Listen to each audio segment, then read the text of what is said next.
दोस्तों, आज मैं आपको नवग्रह स्थापन, सिद्धि और गुप्त साधना के बारे में रहस्य ज्ञान उजागर आपके सामने करने वाला हूँ।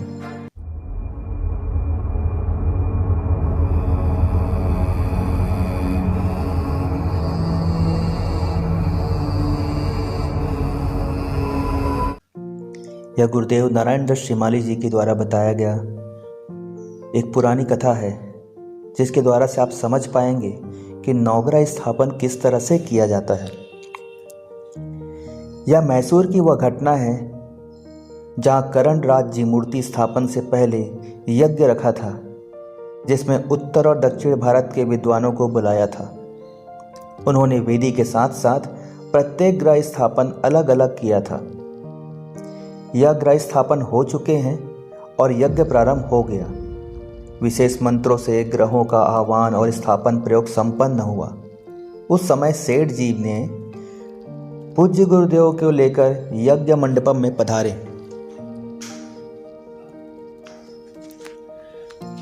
यज्ञ में एक सन्यासी को आया हुआ देखकर दक्षिण भारत पंडितों में नाक भौं से सिकोड़ने लगे। शायद उन्हें उनका आना अच्छा नहीं लगा होगा, या उन्हें यह भय रहा होगा कि कहीं यह कोई त्रुटि तो ना निकाल दे। गुरुदेव ने पूछा, कर्मकांड के अनुसार सारे कार्य संपादित हो चुके हैं।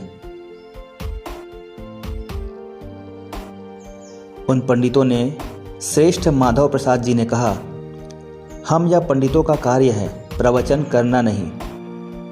मुझसे कहा, तू जाकर जो सूर्य ग्रह स्थापन वेदी है उस पर हाथ से स्पर्श कर, जिससे ज्ञात हो सके कि वहाँ सूर्य स्थापित है भी या नहीं। यह बात जोर से कही थी, इसलिए सभी पंडितों ने सुना। मैंने उठकर सूर्य स्थापित वेदी को स्पर्श किया तो मुझे कुछ भी विशेषता अनुभव नहीं हुई। पंडितों ने कहा, वहाँ अनुभव क्या होना है? हमने मंत्रों के साथ सूर्य का आह्वान और स्थापन किया है, फिर षोडशोपचार पूजन कर उनको संस्थापित किया है।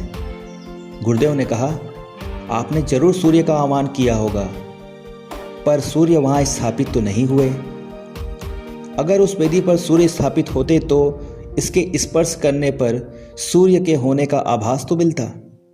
माधव प्रसाद जी ने कहा, आभास क्या मिलेगा? आभास क्या होता है?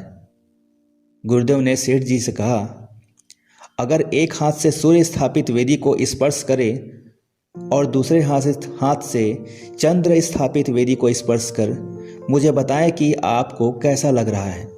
गुरुदेव की आज्ञा पाकर यज्ञ संचालक और प्रबंधक सेठ जी ने दोनों वेदियों को स्पर्श किया। उन्होंने भी कहा, कुछ भी अतिरिक्त आभास नहीं हो रहा है। गुरुदेव ने उत्तर दिया, वहाँ केवल चावलों की ढेरी रखी हुई है। वहाँ ना तो सूर्य स्थापित हुए हैं और ना ही चंद्रमा। बाकी ग्रह भी स्थापित नहीं हुए होंगे।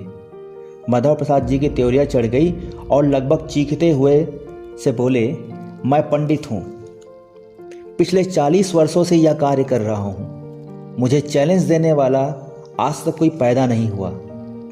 स्वामी जी ने अत्यधिक नम्रतापूर्वक जवाब दिया, निश्चय ही आप विद्वान और पंडित हैं। मैं तो यह कह ही रहा हूँ कि उस वेदी पर ग्रह स्थापित नहीं हुए हैं और न वे आए हैं, जबकि मंत्रों का प्रयोजन तो यह है कि जिसका आह्वान किया जाए वह उपस्थित हो। इसके बाद गुरुदेव ने सूर्य मंत्र से उसका आह्वान किया और उसी वेदी पर उन्हें स्थापित किया। तत्पश्चात यजुदेव के इमन देवा मंत्र से चंद्र का आह्वान किया, उसे उनकी वेदी पर स्थापित किया। माधव प्रसाद जी ने सूर्य वेदी के समीप पहुंचकर उसके मध्य में ज्यों ही उंगलियों से स्पर्श किया, त्यों ही उनका हाथ झुलस गया। हाथ के रोम रोम पर जल उठे और कोहनी तक हाथ ऐसा हो गया जैसे अग्नि में हाथ चला गया हो। उन्होंने लगभग चीखते हुए हाथ हटा लिया। सारे उपस्थित श्रोता स्तब्ध थे। उन्होंने पहली बार एहसास किया कि यदि सही ढंग से मंत्र उच्चारित हो तो आज भी देवता उपस्थित होते हैं। पंडित जी पर मानो घड़ों पानी भर गया हो। फिर गुरुदेव जी ने सेठ जी ने कहा, कि आप चंद्र वेदी पर जाइए, स्पर्श कर देख लें कि वहाँ चंद्र उपस्थित है या नहीं। गुरुदेव के आज्ञानुसार सेठ जी उठे और उन्होंने ज्यों ही चंद्र वेदी को स्पर्श किया, उन्होंने ऐसा लगा जैसे हाथ बर्फ में चला गया हो। उस 1 सेकेंड में ही हाथ का खून जमता हुआ सा अनुभव हुआ। उन्होंने कहा, बहुत ही ठंडा है, एकदम बर्फ की भांति। उनके साथ ही साथ हम भी उठ खड़े हुए और लोगों के आग्रह के बावजूद हम मैसूर के प्रस्थान कर गए। ऐसी होती है नवग्रह स्थापन सिद्धि। सही मानों में अगर कोई देवी या देवताओं को जब स्थापित किया जाता है, तो आह्वान किया जाता है, तो पूर्ण श्रद्धा के साथ आह्वान करने पर और सही मंत्रों का इस्तेमाल करने पर वो स्थापित होते हैं। जैसा कि गुरुदेव ने चंद्र को इमन देवा मंत्र से चंद्र का आह्वान किया। आज तक कभी आपने नाम नहीं सुना होगा कि इमन देवा मंत्र कौन सा है। जी हाँ, ऐसे भी दुर्लभ मंत्र हैं जो गुरुदेव के वाणी से प्राप्त हुए हैं, जिनके माध्यम से आज भी पॉसिबल है कि आप देवी देवताओं को उनके जगह पर स्थापित कर सकते हैं। मेरा एक सपना था कि मैं एक ऐसा जगह लाऊंगा जिस जगह पर ऐसी देवी देवताओं की मूर्तियां स्थापित होंगी और उन्हें ऐसा प्राण प्रतिष्ठा किया जाएगा कि वहां पर मानो कोई अगर साधना कर ले तो सफलता की चांसेस 100% से ज़्यादा हो।